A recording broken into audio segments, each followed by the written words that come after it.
Ayahuasca, como lidar com a peia? Qual a relação entre Exu, Pantera Negra e animais de poder? O que é rapé? Estas e outras perguntas serão respondidas por Pi Firmo aqui na TV Consciência Próspera.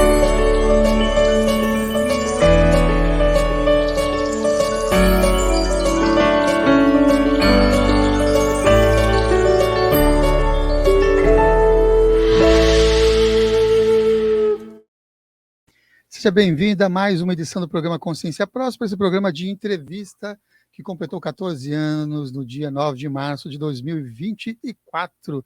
E esse programa, inclusive, está sendo gravado, não vai ser ao vivo, então já recomendo a vocês que deixem as mensagens aqui nos comentários e interajam por aqui de acordo com que os assuntos forem de interesse, e te despertarem alguma dúvida, alguma questão aí com o nosso convidado Pi Firmo, que está aqui ao vivo comigo, mas gravado para você.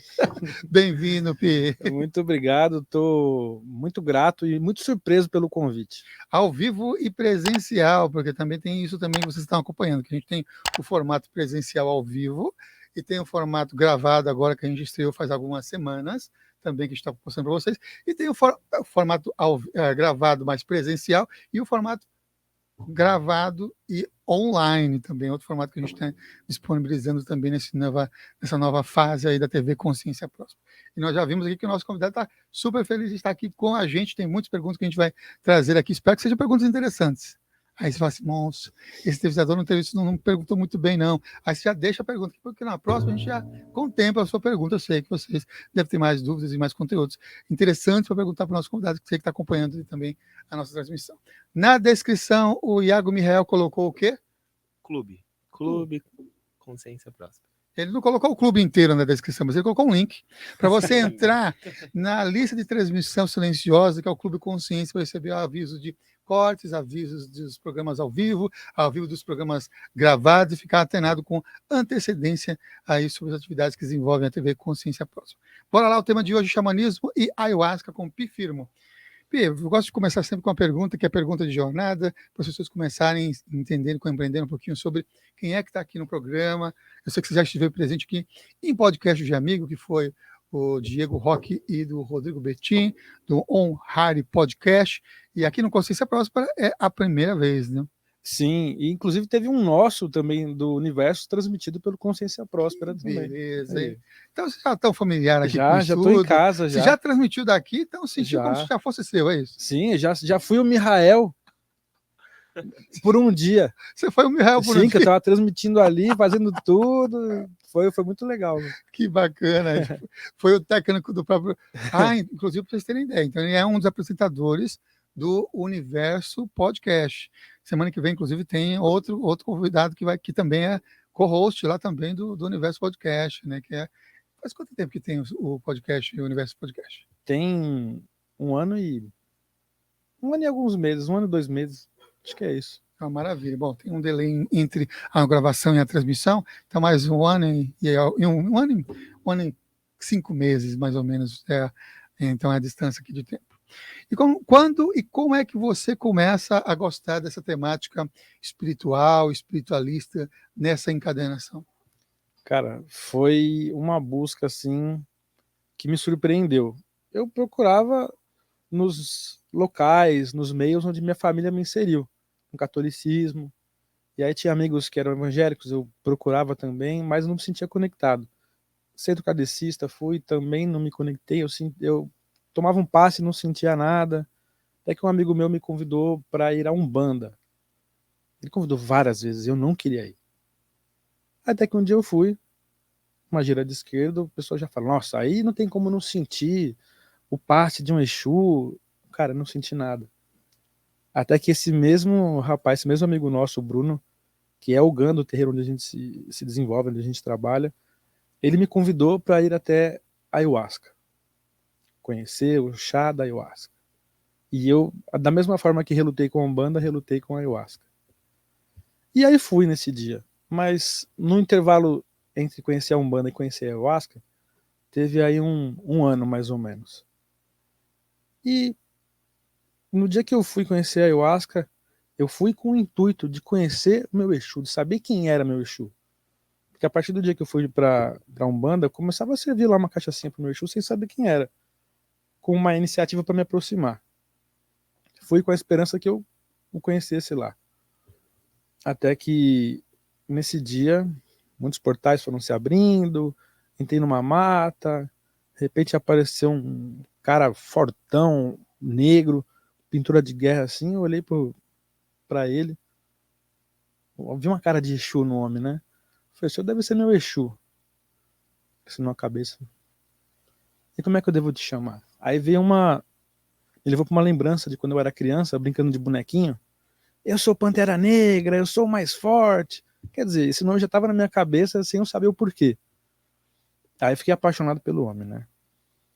E aí eu comecei a ficar cada dia mais interessado por isso.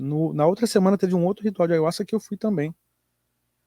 E fui com a intenção de conhecer outro guia, porque eu achei que eu ia conhecer vários guias e tal.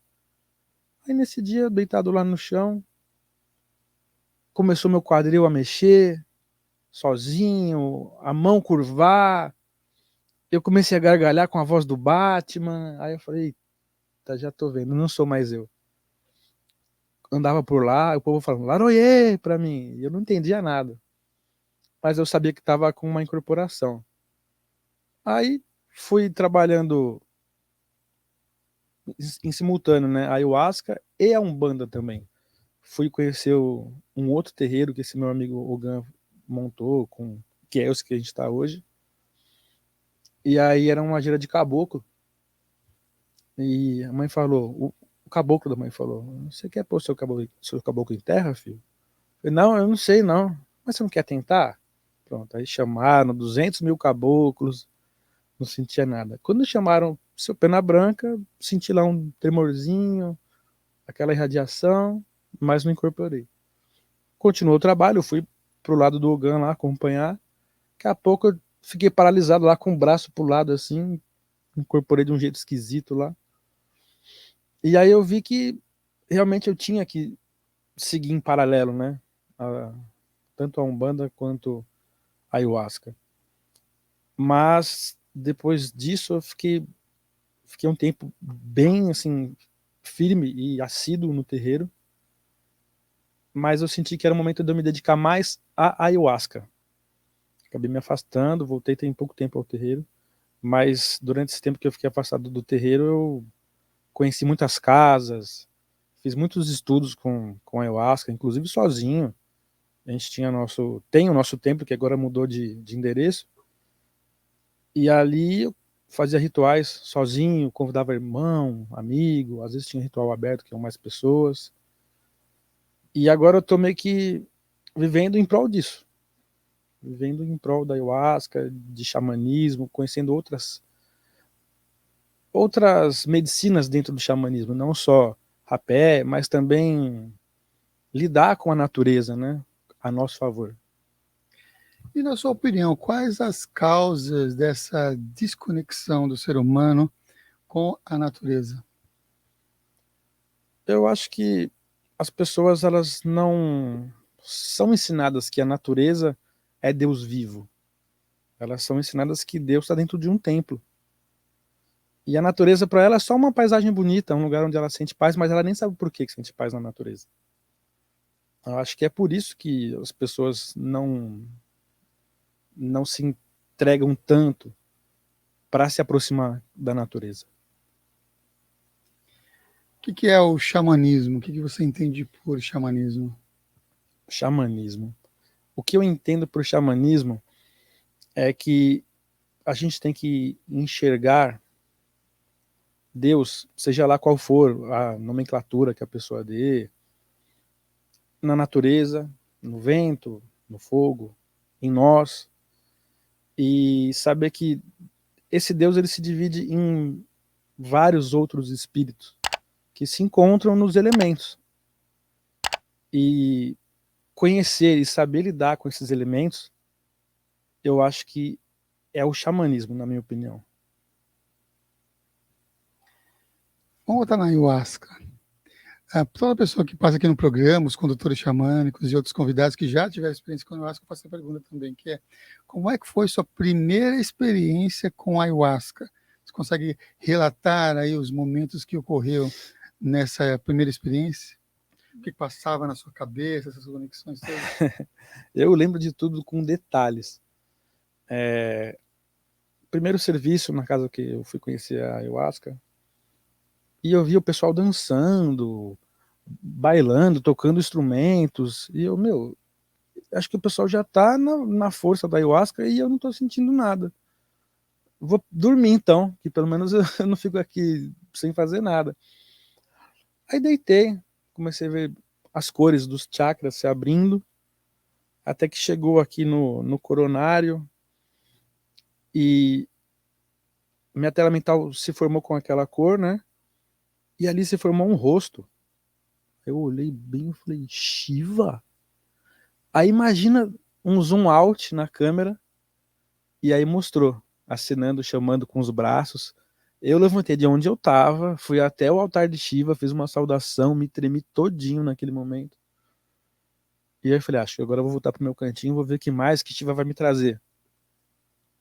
E aí foi quando eu conheci seu Pantera Negra.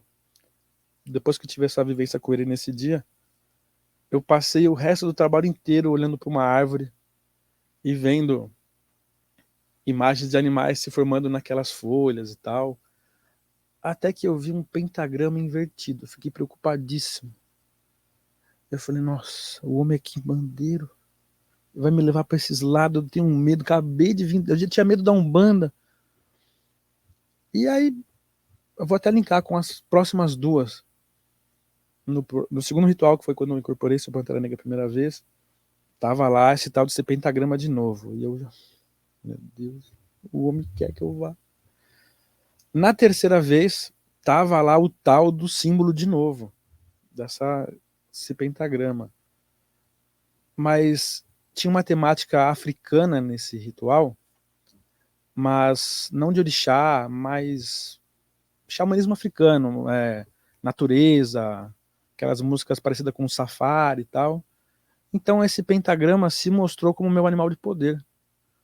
Um elefante que eu já tinha tatuado no braço e eu nem sabia o porquê que eu tinha tatuado esse elefante, mas eu sempre tive essa afinidade. E, bom, acho que eu relatei assim, meio que resumido a primeira experiência e as outras duas, né? Vou trazer até como pergunta aqui: a ayahuasca ela pode ser um facilitador de desenvolvimento mediúnico? Na minha opinião, sim. Eu entendo que o médium não pode depender da ayahuasca para fazer o trabalho dele, em qualquer que seja a, a religião, o culto que ele esteja lá. Mas eu sou a prova de que facilita. Porque eu procurei tanto, e sem querer eu incorporei. Claro que ele sabia que tinha o meu aval para isso. No primeiro dia eu já falei, se o senhor quiser vir, pode vir. Mas facilita muito. Inclusive, todo ritual que eu participo de ayahuasca pode ser uma temática hindu, algum guia meu vai pisar em terra. Mesmo em locais onde a pessoa fala, ó, não é legal incorporar aqui, não é o local. Ele vem, fica quietinho no canto dele, para ninguém saber, mas o guia vem. Então, eu acho que facilita muito. E o que são, você falou sobre o elefante, né? Uhum. Sobre a presença dele que se apresentou lá no pentagrama invertido como sendo seu animal de poder. Como que a pessoa pode descobrir o animal de poder e o que é que são os animais de poder no xamanismo? Olha, como descobrir o animal de poder é uma coisa assim meio complexa, porque não é uma ciência exata. Pode ser que você tenha um que se apresente num momento, mas em outro momento outro se apresente. Mas acho que a meditação guiada é algo que facilita muito em se aproximar dos animais de poder, que muitas vezes numa meditação você vai se conectar com mais do que um. Aí qual deles é o que toma a frente? Nisso você não vai ter como saber. É só se aprofundando mesmo. Agora, o que são os animais de poder? eu escuto muita gente falar sobre animais de poder, mas eu não consigo pegar algo como verdade, porque cada um dá uma versão que é mais ou menos parecida. Mas para mim, o animal de poder, ele é algo que você tenha como potencial e que aquele animal tem de sobra. Aquele arquétipo do animal tem de sobra. E para mim, ele sim, o animal de poder ele não é um espírito, mas ele é um arquétipo vivo. E quando você se sintoniza com ele, você consegue captar esses potenciais, essa força que ele tem. E você pode até, inclusive, pedir por outro, por exemplo. O elefante, que foi o que se apresentou para mim, que é o que eu julgo como sendo meu animal de poder, ele me traz paciência, me traz força, mas Pantera, o primeiro dia que eu incorporei seu Pantera Negra, ele, depois de um tempinho assim, incorporado com ele, eu meio que apaguei, e quando eu acordei de novo, eu estava meio que incorporado com o animal Pantera, que ele já me traz um outro tipo de força, um outro tipo de possibilidade, que é foco, é garra e agressividade. Porque tem coisas que a gente consegue com agressividade, mas não pelo agredir, pelo avançar, né? Então, na minha opinião, os animais de poder eles são esses arquétipos vivos presentes na natureza que a gente pode chamar por eles. Bom, aqui a segunda pergunta lá da abertura do programa foi respondida, né? Relação entre Exu, Pantera Negra e animais de poder. Agora, de uma forma mais prática, como que pode se realizar uma limpeza energética xamânica? Tem algumas formas que a gente pode realizar uma limpeza energética xamânica. Instrumentos de poder, maracá, tocado em volta da pessoa, nos chakras, no coronário, tambor xamânico também, flauta xamânica. Mas o rapé, a pessoa se auto-aplicando ou aplicando em alguém, ele proporciona essa limpeza. O tabaco, né, o cachimbo sagrado também proporciona aquela defumação que faz a limpeza energética, tanto eu me aplicando quanto aplicando em alguém, e a defumação feita no terreiro também. Pode ser assim, já participei de rituais onde era o missa de caboclo, um amigo meu, o Keualen, que ele trabalha com a encantaria do Maranhão. Dentro desse ritual tinha já o planejamento de São João das Matas pisar, e ele dava um passe em todo mundo. Acredito que trabalhar com guias, mentores, está dentro do xamanismo, do neo-xamanismo que existe. Então, creio que um passe também se enquadre nessa limpeza energética. Você comentou que você hoje também é o facilitador de consagração de ayahuasca.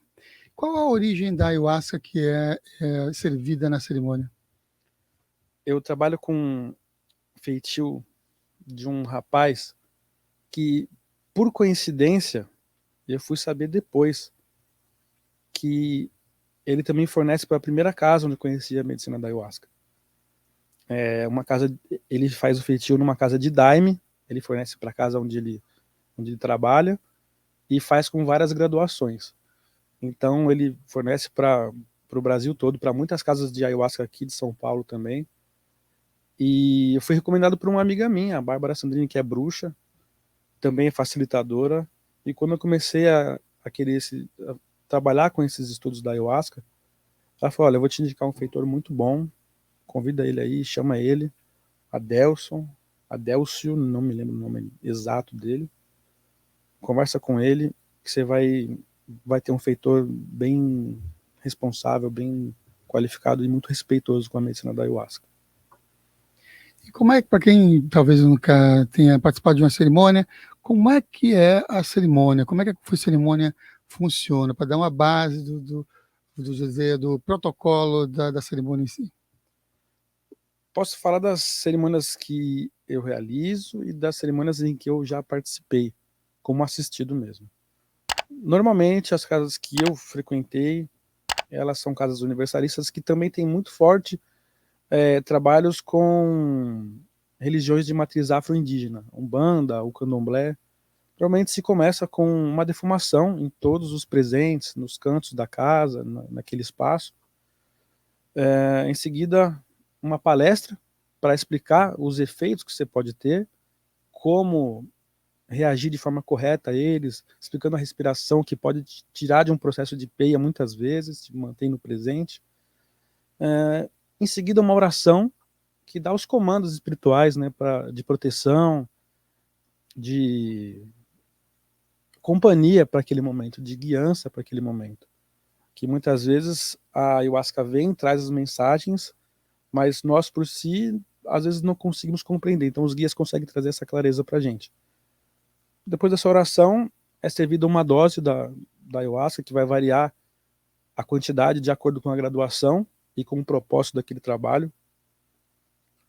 A pessoa pega, toma a dose dela, vai para o cantinho dela, senta lá, aguarda a ayahuasca trazer a força. Então fica tocando músicas que vão te manter concentrado e vão também, muitas vezes, chamar a força da ayahuasca. Eu costumo trabalhar com rezos que são louvores à ayahuasca, que vão trazer essa energia. Normalmente são trabalhos de 6 horas, 7 horas, 5 horas, nesse tempo assim. E após 2 horas, mais ou menos, vem uma segunda dose que não é obrigatória. Normalmente a primeira dose ela é obrigatória, afinal você foi lá para isso. Se você não quer tomar, a porta da rua é a serventia da casa. A segunda dose já não é mais obrigatória, nem a terceira. Então, uma dose para você entrar na força e mais 2 para manter durante todo aquele trabalho. Nossa, mas 6 horas? Eu não tenho esse tempo todo, eu vou ficar entediado. Não vai, porque parece que você está lá meia hora. Né? O tempo passa assim voando. Então, nesse período onde você está ali sentado, concentrado, as músicas vão trazendo as mensagens de acordo com o propósito daquele trabalho. Elas vão guiando a sua meditação. Normalmente, assim, comigo, eu faço primeira parte do trabalho chamando a força da ayahuasca. Segunda parte é com a egrégora ou com o propósito daquele ritual, que ele pode ser de devoção a entidades, a deuses, ou pode ser também de um propósito mais terapêutico. Então, de acordo com o propósito, eu trabalho nesse segundo período do trabalho, e no terceiro período já começo a colocar músicas que vão já fazendo com que a força vá se dissipando, para a pessoa poder se recuperar e ir embora para casa em segurança. Né? E trazendo também mensagens que tenham a ver com aquele trabalho, mas que não sejam necessariamente rezos. São músicas que naquele momento estão servindo como rezos. Aí normalmente acaba, a pessoa troca ideia, conta como foi a experiência, tem aquela troca de palavras, o pessoal come um pouquinho, quando tiver tudo pronto, a pessoa segue o caminho dela e vai para casa. Quais os motivos, então, desses buscadores das cerimônias de ayahuasca na atualidade? Já que também estamos vivendo um momento onde existe uma diversidade, uma possibilidade gigantesca de participar de cerimônias desse estilo. No seu caso, nos que você participou e no que você coordenou, o que tem motivado as pessoas a buscarem ayahuasca? As pessoas têm feito rituais para determinadas egrégoras, deuses, entidades. Então, assim, a pessoa pode buscar uma resposta que ela queira, ou simplesmente ir por devoção a São Miguel Arcanjo, devoção aos caboclos. Então ela vai buscando conexão, seja com ela, né, com o íntimo, com o desconhecido dentro dela, ou com essa egrégora, com esses deuses, enfim. Acho que a conexão é a palavra, né? E existe alguma preparação inicial para a pessoa entrar no ritual como esse? Existe. E diria eu que é muito importante, e algumas pessoas vão discordar do que eu vou falar agora. Tem um preceito alimentar, um preceito de pensamento, um preceito de abstinência, de relação íntima, e todos eles são importantes. Na minha opinião, o preceito alimentar, ele não é por questões energéticas. Mesmo, não pode comer carne nesse período. Tem casos que recomendam, a maioria recomenda que não coma carne. Eu não faço essa recomendação porque o indígena come carne antes de um ritual. Então, por mais que seja um neo-xamanismo, eu vou seguir aquele que é o detentor desse conhecimento, né? Então, a questão do preceito alimentar, quando eu sugiro para a pessoa, é por questão de estar com o estômago leve, com a comida mais leve possível, uns 2, 3 dias antes, para que na hora do trabalho ela tenha o mínimo de desconforto com a medicina. Porque a ayahuasca pode causar vômito, enjoo, mas muitas vezes não é por uma questão de limpeza energética e espiritual. Pode ser realmente um monte de porcaria que ela comeu que deixou o estômago dela meio ruim.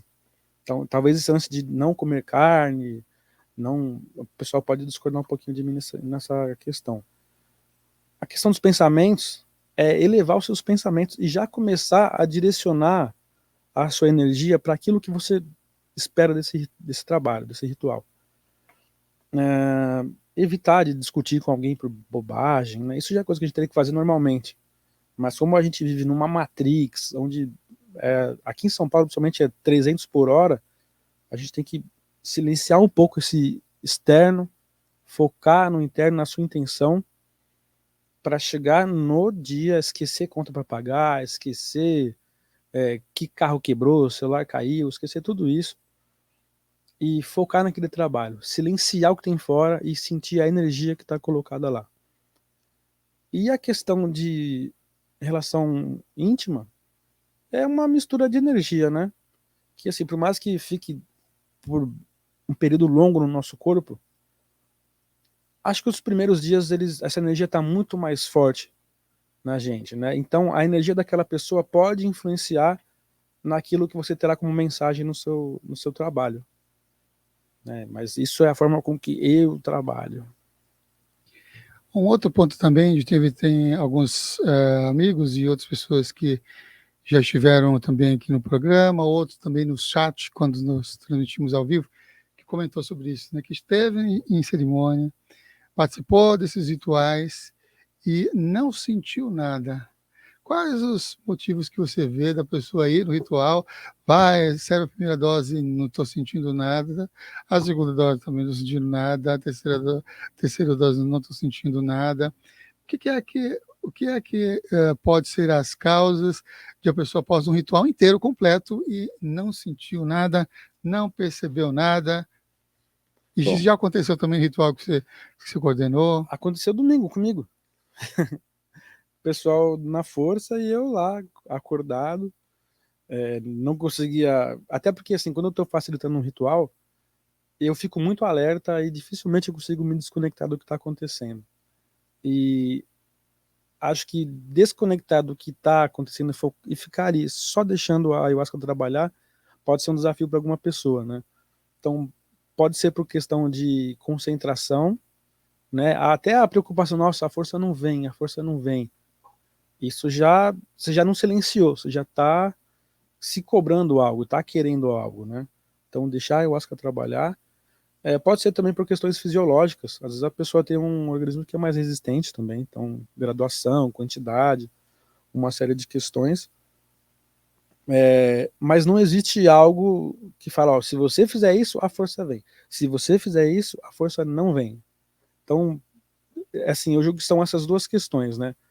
A sua concentração ou questões fisiológicas.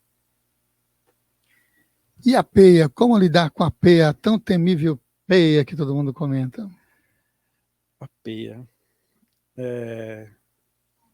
Eu diria que tranquilidade, aceitar o processo.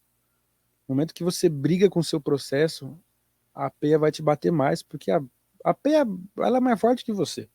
Então, se você brigar, você vai apanhar. Então, aceita o que está vindo e lembra de respirar. Uma respiração consciente te traz para o momento presente ali e te faz entender que a peia também é parte do processo. Eu vi já um indígena falar, o que é a peia? A peia, na opinião daquele cara, era quando a força não vem. Então, depende daquilo que se chama de peia. A peia pode ser você ter uma limpeza, assim, de vomitar muito, chorar muito, tremer, rir muito. Já vi pessoas que riram durante 4 horas, tive que afastar ela, deixar ela no cantinho lá, pegar a maracá, chacoalhar, e aí o riso saiu, mas foi assim, um processo de riso intenso que estava acumulado e saiu de uma vez. Então, acho que quando é um processo muito forte, a gente pode chamar de peia, né? Sendo que ficar 6 horas esperando a força vir e ela não vir é um processo muito forte, mas pode ser aquilo que você precisa trabalhar naquele momento, né? Uhum. No seu caso, desde os primeiros momentos, você já começou ali a entrar em contato com Pantera Negra, ter suas experiências espirituais. E como que a pessoa pode, não necessariamente na força ou numa sintonia com a ayahuasca, mas numa visão mais xamânica, entrar em sintonia com os guias espirituais? Desculpa, repete a pergunta para mim. Como que ela pode, na ayahuasca, Entrar, não necessariamente na ayahuasca, tá, não necessariamente num na terreiro? força, mas entrar em contato, por exemplo, em casa, com os seus guias espirituais, né? Eu acho que a maior oração que tem para o seu guia é a sua intenção. Então, poxa, não tenho nada para oferecer para o meu guia. Oferece a sua presença, oferece seu pensamento. Eu tenho um copo d'água. Tá aqui, meu pai, para você. Tá aqui, minha mãe, para você. Ó. Meditar. Muitas vezes o guia tá falando com você o tempo todo tentando te trazer uma mensagem e você não escuta porque você tá com a cabeça em milhares de coisas ao mesmo tempo. Então é dedicar aquilo que atualmente é o que nós temos de mais precioso, que é o nosso tempo, ao guia. Que é uma oferenda muito boa, você dedicar o seu tempo ao guia espiritual. Acender uma vela, lembrando de intenção. Você acender uma vela sem intencionar vai ser só uma luz. Né? Aquela vela tem que ser direcionada para quem, para qual propósito. Então, uma oração conecta com a espiritualidade, uma vela, um copo d'água, o tempo.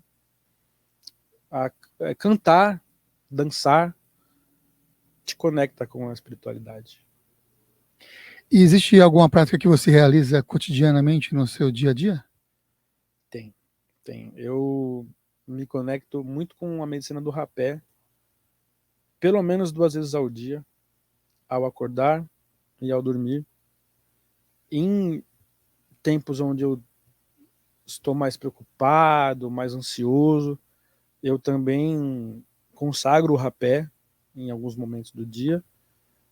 Alguns dias mais, outros menos, mas é algo que me ajudou bastante e conseguiu me livrar de alguns vícios que eu tinha, né?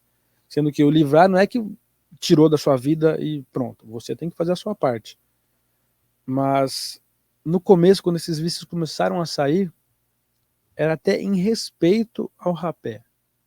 Rapé, como um grande espírito, eu acabei de me conectar com ele, não vou sair fazendo agora, a partir da hora que eu sair, ou meia hora depois, alguma coisa que eu sei que me prejudica.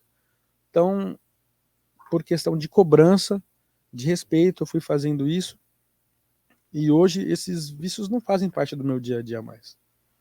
Eu acho que é uma prática que, assim, para quem se conecta, para quem sente esse chamado com o rapé, é uma prática que é linda e traz muitos benefícios, até físicos, né?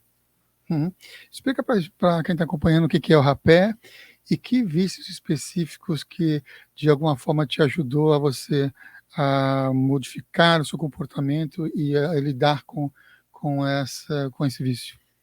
O rapé, ele é uma medicina da floresta, é um pó feito com cinzas de tabaco e cascas de árvores medicinais, cinzas de cascas de árvores medicinais.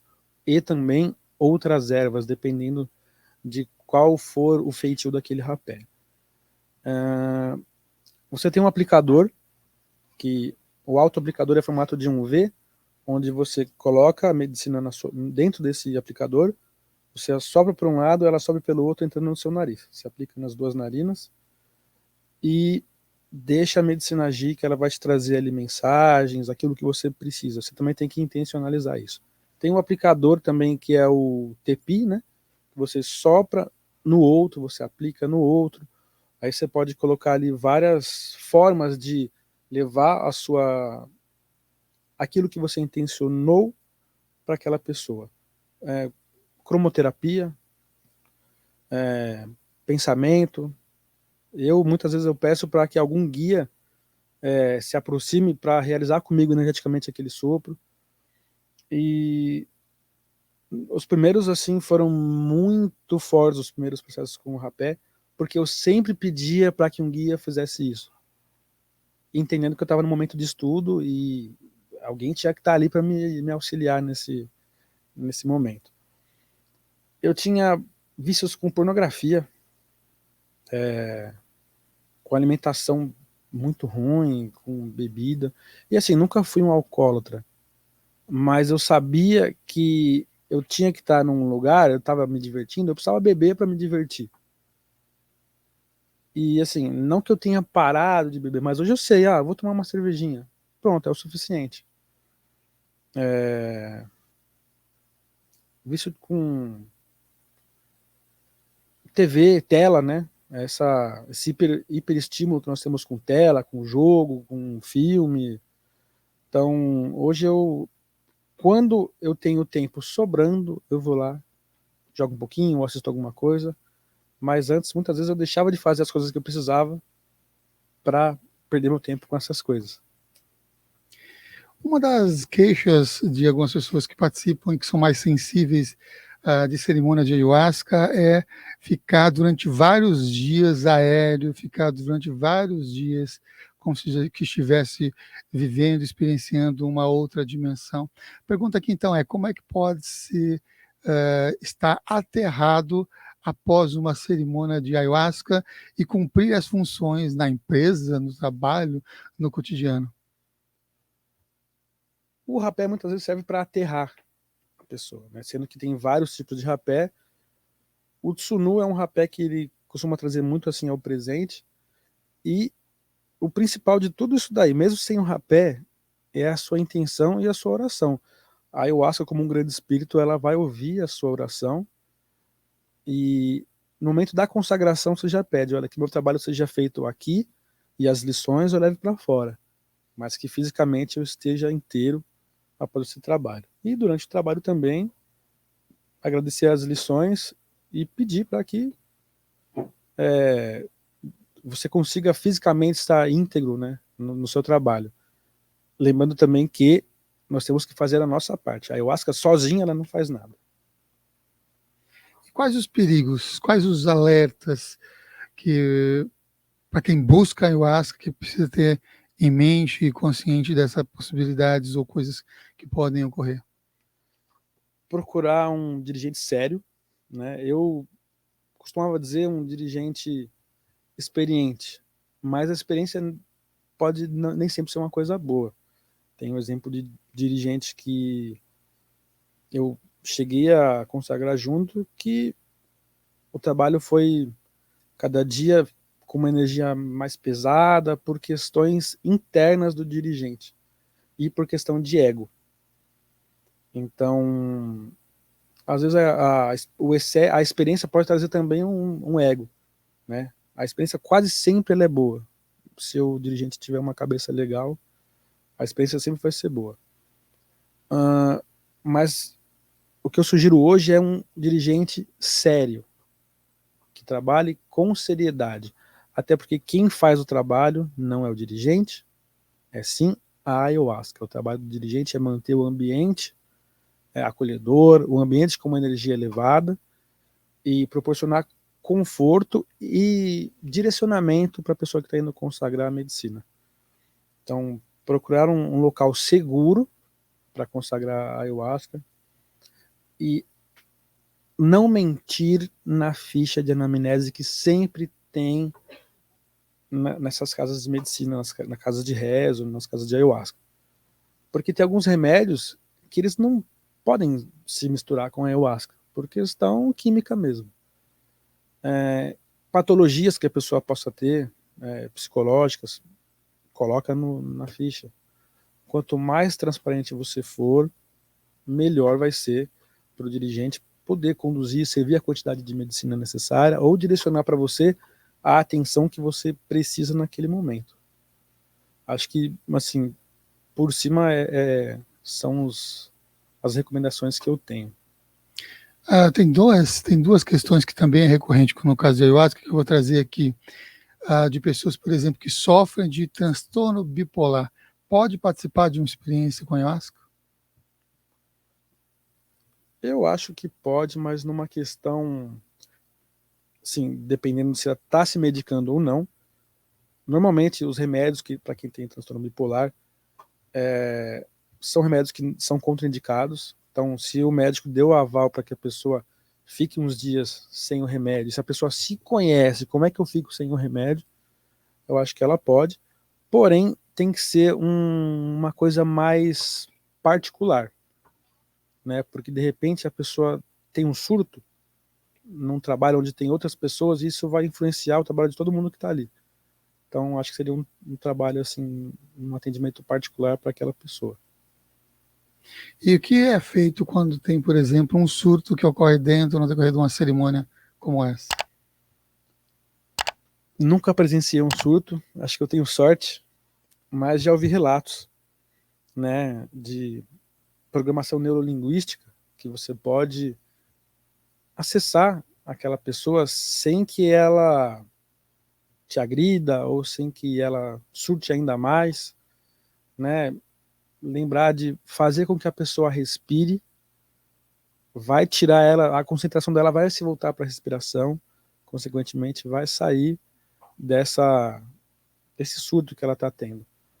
Mas já ouvi casos também de pessoas que tiveram que ser retiradas daquele local comum e colocadas numa sala onde ali pudesse ser feito um atendimento mais profundo, né, para acalmar aquela pessoa, uma reza, trazer um guia em terra, alguma coisa para poder conversar com aquela pessoa.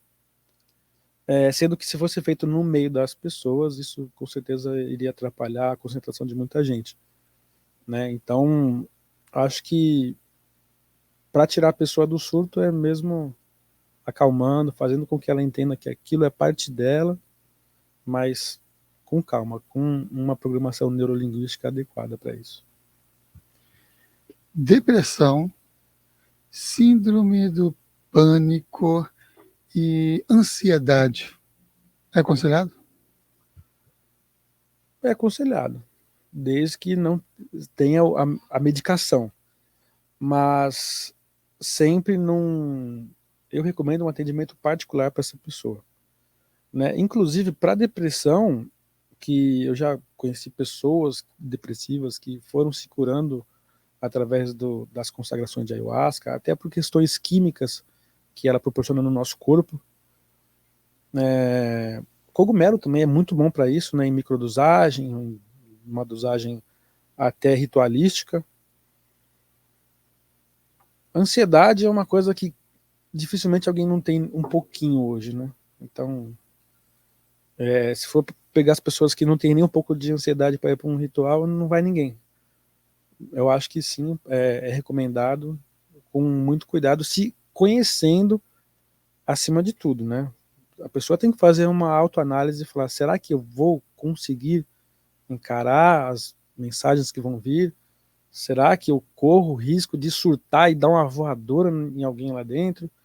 Então a pessoa tem que fazer essa autoanálise, né? Mas no momento que ela sentir o chamado, eu acho recomendável. Você já teve experiência com Cambô? Não tive experiência com Cambô, já fui 2 vezes para ter essa experiência e as 2 vezes eu apanhei muito da ayahuasca e não fui capaz de levantar. O meu parceiro Rick, ele teve uma experiência num dia que fomos nós dois dispostos a participar pelo ritual e depois fazer o Cambô. Mas nossa, eu vomitei tanto naquele dia. Quando chegou a hora do Cambô, eu falei, não tem mais nada aqui não. O Rick tava lá fazendo cambô, eu tava dormindo, eu nem vi ele fazendo. Quando eu acordei, já tinha acabado o processo dele, eu não vi nada, não vi nada. E assim, as pessoas podiam ficar lá, assim, até umas 10 horas da manhã. Era lá pro meio-dia, eu tava, tava levantando. Então, e numa outra ocasião, eu tava o dia inteiro, eu trabalhei o dia inteiro, fui direto uma consagração durante a madrugada, e aí o cambô seria ao final do ritual, mas aí eu tava já com muito sono, eu precisava ir para minha casa, e eu não tinha tempo mais para ficar lá. Mas eu ainda quero passar por essa experiência. E vamos para os olhos. Quais os efeitos da Sananga? Sananga é muito interessante. Tenho relatos de pessoas que diminuíram muito o grau de óculos, melhoraram de patologias visuais. Inclusive, tenho uma amiga que ela é assistente de... Faltou a palavra aqui, do doutor oftalmologista. Ela é assistente de um cara e ela tinha um óculos, assim, daqueles bem grossos. No momento que eu falei para ela sobre a Sananga, ela ia indo para casa de ayahuasca e me aplica Sananga, irmão, me aplica Sananga. E assim, o óculos dela começou a ficar forte demais pro grau que ela precisava. Hoje ela usa um óculos bem mais fino do que ela usava, né? Isso são sintomas físicos de melhora, mas ela costuma trazer com mais clareza as visões que você precisa ter do astral. Eu sempre costumo trabalhar a Sananga com rapé ou com ayahuasca. Então a mensagem que a ayahuasca vai te trazer, a Sananga vai dar mais clareza, vai desenhar melhor tudo aquilo. Com rapé, a mesma coisa. Mas tenho feito estudos com a Sananga para eu consagro antes de dormir, para poder ter pedindo por sonhos mais lúcidos, que eu possa compreender aquilo que eu vivi no astral. E muitas vezes eu, antes de dormir, já estou vendo Animal de Poder, já estou... Primeiro dia que eu fiz esse estudo, eu apliquei a Sananga, aí eu deitei, do nada vi um leopardo, assim, pum, no meio da minha cara, assim. Eu até me assustei. Aí eu, nossa, aí fechei o olho e continuei vendo durante um tempo, até que eu peguei no sono, e aí tive lá sonho com incorporação, um monte de coisa. Mas acho que ela traz uma clareza para as visões do astral. Tá bom, a gente está recomendando então Sananga para ter experiências fora do corpo e lucidez fora do corpo. E fala para as pessoas que é bem suave, é como se fosse... Gente, é um colírio que parece que seu olho tá pegando fogo, assim. É como se fosse um colírio mesmo. Ele vem num potinho onde tem um conta-gota, ele é aplicado na vista e ele arde bastante. Alguns não ardem tanto, mas aí o efeito também não é tão potente, né? E assim, essa ardência ela dura alguns minutinhos, logo após a ardência para, mas os benefícios continuam ao longo daquele trabalho, né? Uhum. Você falou sobre cogumelo em um dos momentos da nossa fala. Que tipo de cogumelo e qual era a motivação mesmo da prática com cogumelo?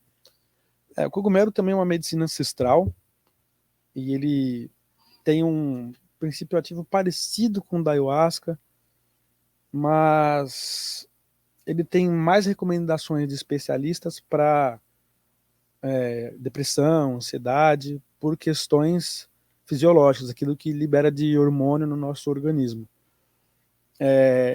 Você pode realizar assim, trabalhos parecidos com o da ayahuasca, a mesma duração, o mesmo propósito, mas são sensações diferentes, são visões diferentes. Por exemplo, com a ayahuasca, os meus trabalhos sempre foram conhecendo guias, mentores, ou visões onde tinha um mentor presente ali. Com o cogumelo, o primeiro estudo que eu fiz sem estar em parceria com a ayahuasca também, eu recebi assim, visões de coisas que eu tinha que melhorar no meu interior que foi difícil de olhar. É engraçado que no comecinho eu falei, nossa, isso aqui vai ser um barato.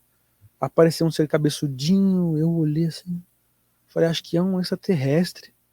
Aí eu fui aproximando, quando eu vi, era um cogumelinho com um bigodinho assim. Aí eu comecei a rir, ele riu de volta pra mim, falei, nossa, isso aqui vai ser lindo. Pronto. Foi só eu falar. Começou a vir umas visões assim de coisas íntimas minhas e coisas que eu precisava melhorar em mim, que eu abri o olho na hora, falei, não quero olhar pra isso. Não quero olhar. Mas em determinado momento eu falei, não, é meu. Eu preciso olhar pra isso. No momento que eu decidi olhar, já mudou. Porque eu aceitei, eu compreendi que aquilo é meu, é parte da minha sombra, e eu tenho que lidar com isso. Não dá pra gente esconder ou fugir da nossa sombra, a gente tem que saber lidar com ela. Muito bem. E está se divertindo? Está sendo divertido também o Universo Podcast? Como é que está esse projeto? Fala um pouquinho mais disso. O Universo tá bem desafiador. Nós começamos esse projeto encerrando um outro que nós tínhamos. Em algum momento eu falei, poxa, eu queria ter um projeto só de espiritualidade. Não conversei nem com o Rick. Aí um amigo meu me ligou depois de uma semana e falou, ó, escuta, meu Exu falou aqui que você tem que abrir um projeto de espiritualidade. Aí, opa, vamos começar. Largamos o outro, começamos esse daqui. E aí, sempre em parceria com o estúdio, a gente pagando os horários com mão de obra, que a gente tem um conhecimento ali nos equipamentos e tal. Mas agora nós decidimos abrir o nosso próprio estúdio. Bem mais simples do que aquilo que a gente tinha antes. Alguns problemas técnicos, de coisas que vão quebrando, a gente vai consertando, usando o celular como webcam, né? Mas tá bem gostoso. Assim, apesar disso, tá muito gostoso, porque a gente vai experimentando coisas, a gente faz aquilo que a gente quer, na hora que a gente quer, e do jeito que a gente quer. Então, é uma coisa que a gente queria muito desde o terceiro mês que a gente tinha o Universos. E, inclusive, nós temos lá um espaço onde a gente faz as nossas vivências com as medicinas, nossas meditações, e também um espaço para criar conteúdo, né, para o pessoal do canal, conteúdos além do podcast, né? Então, eles montaram, abriram um espaço mesmo de Sim, terapias, sim. de produções. Inclusive, nós moramos lá agora, é tudo lá. E montou uma comunidade, então. É uma comunidade. Nós temos o grupo dos membros do Universos lá, que é um grupo muito ativo, onde as pessoas falam muitas loucuras o dia todo, mas também tem uma troca de aprendizado muito grande lá. Tem sacerdotes que fazem parte dos membros e estão ali dividindo seus conhecimentos. E temos encontros presenciais lá também, né? Como uma das vantagens para ser membro do Universos, tem esses encontros presenciais. Então, desde um churrasquinho com os amigos até uma vivência com a ayahuasca, que é uma coisa que tivemos há uns dias atrás. Estava passando aqui de vez em quando aqui embaixo, né? Colecionador de contos, é uma das dedicações, e o outro é Universo Podcast. O colecionador de contos é um perfil dedicado à cerimônia, mas que tipo de cerimônia? É um perfil dedicado à cerimônia de casamento. Eu caso as pessoas. Eu sou muito bom em casar as pessoas, mas a mim mesmo tá difícil, viu, gente? Tá complicado. Só sei casar os outros, só. Normalmente, assim, são cerimônias que elas não têm vínculo religioso, né? As pessoas, inclusive, me procuram por fugir desse lado religioso. Porém, elas gostam daquilo que eu trabalho como energia dentro do casamento. Uma das minhas funções é, sim, lidar e elevar as energias dentro de uma cerimônia. Alguns casais me procuram sendo umbandistas por verem pela roupa, falar, isso aí tem cara de macumbeiro, hein? Vocês não estão enganados. Não estão enganados. Mas normalmente são cerimônias divertidas, são cerimônias alegres, sem religião, mas muito espiritualizadas. Né? Teve um casamento que nós fizemos recentemente, o casal queria tomar uma cerveja assim que chegasse no altar. Então levaram lá 3 long necks, abrimos para brindar, falei, antes de tomar, peraí, traz um copo aqui, por favor. Trouxeram o copo, coloquei ali, enchi, salve seu Zé. Aí todo mundo, salve seu Zé! Aí brindaram e aí começou a cerimônia. Então, eu me divirto muito com os casamentos também. Muito bom. E a pergunta que eu faço a todos os convidados, o que é espiritualidade para você? Espiritualidade. Nós não somos pessoas, nós somos espíritos, estamos como pessoas. Assim como a árvore, ela está como árvore, ela tem o espírito de Pachamama nela, né? Tudo aquilo que respira, tudo aquilo que vibra é um espírito. Então, espiritualidade nada mais é para mim do que se entender como espírito e se conectar com esse plano. Muito bem, então já chegando aqui ao final dessa nossa transmissão, hoje o programa gravado, né? Xamanismo em Ayahuasca. Se tem algumas dúvidas, já manda aí direto para o Instagram do nosso convidado, ou deixa aqui nos comentários, aqui embaixo, as suas dúvidas e perguntas. Fala assim, fala para ele voltar, vamos ver se ele já casou, se continua casando as pessoas. Então já deixa os comentários aqui para a gente já saber que você também chegou até esse momento final. Se chegou até aqui, curta e compartilhe com outras pessoas, porque afinal gostou, né? O programa inteiro está acompanhando aqui com a gente, já sabe, descrições para maiores informações, né? Então vamos lá, Pia, super agradeço também a disponibilidade de estar vindo aqui presencialmente aqui no estúdio. Eu sei que tem uma série de compromissos, hoje a gente até modificou aqui o horário da gravação em si, e peço para você deixar uma mensagem de encerramento para essa edição. Bom, dados para acompanhar, o nosso convidado já sabe, então mensagem final desse programa, dessa edição com Pifirmo. Você podia ter me avisado dessa mensagem que eu já vinha pensando no caminho, né? Agora, alguém vai se beneficiar dessa minha resposta. Eu espero. Bom, o que eu recomendo aqui para você que está assistindo a gente é que a espiritualidade ela independe de religião. A espiritualidade ela é a sua conexão com o plano superior, pode ser feito de forma respeitosa, independente, mas sempre com muito cuidado. É isso.